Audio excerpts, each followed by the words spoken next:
In 1941, the Imperial Japanese Navy possessed the finest carrier aviators on the planet. They had more combat experience, a superior fighter aircraft, and honestly, a training pipeline that produced pilots with twice the flight hours of their American counterparts. The American pilot in 1942 was, statistically, younger, had fewer hours in the cockpit, and was flying an aircraft that just could not outturn, outclimb, or outrun its Japanese opponent. But by 1944, the American pilot was, without question, decisively superior. The explanation begins with how each Navy built its pilot corps. Japan's pre-war training program was, really, a masterpiece of selectivity. Candidates endured a 2-year curriculum with a washout rate exceeding 70%. Only the strongest, most naturally gifted aviators survived. Those who graduated entered carrier squadrons with 800 to 1,000 flight hours already logged. They were, by any measure, the best naval aviators in the world. The United States Navy took a different approach. The pre-war program was smaller but already oriented toward expansion. The assumption was that a future war would require thousands of pilots, not just hundreds. The Japanese program eliminated candidates for eyesight that could be corrected with glasses. In contrast, the American program issued glasses. The Japanese looked for natural talent, while the Americans looked for trainability. The divergence was not just in training philosophy, it was in industrial and strategic assumptions as well. Japan planned for a short war, and their pilot training pipeline was designed to produce a small number of exceptional aviators for a decisive battle. When the war began, Japan's pilot corps was indeed superior. At Pearl Harbor, at Coral Sea, at Midway, Japanese aviators demonstrated skills the Americans could not match. But every carrier battle cost Japan pilots it could not replace.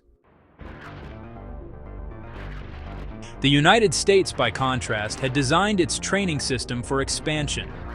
By 1943, the Navy was producing 10,000 pilots a year. The curriculum had been streamlined, but the fundamentals, instrument flying, carrier landing practice, combat tactics, remained rigorous. Japan's training system, designed for selectivity, could not scale. When the pre-war cadres were attrited at Coral Sea, Midway, and the Solomon Islands campaign, there was no pipeline to replace them with pilots of equal quality. The Americans also learned from the early defeats. The F-4F Wildcat, which had struggled against the Zero, was replaced by the F-6F Hellcat, an aircraft built specifically to exploit American advantages in armor, firepower, and dive speed. By 1944, the average American carrier pilot had 525 flight hours. The average Japanese carrier pilot had fallen to under 300. The institutional knowledge gap had not just closed, it had reversed. The Battle of the Philippine Sea, known to American pilots as the Great Marianas Turkey Shoot, was the moment the divergence became undeniable. In 2 days of air combat, American pilots shot down over 600 Japanese aircraft while losing 123 of their own. The Japanese carriers that survived the battle had no air groups left to fly from them. The pilots who died that day were not the pre-war elite. They were hastily trained replacements, sent into combat against Hellcats flown by men who had survived 2 years of the Pacific War. By 1945, Japan's pilot corps had collapsed so completely that the primary tactic was suicide attack. Not because of fanaticism alone, but because a kamikaze required minimal training. A pilot needed only enough skill to take off and point the aircraft at a ship.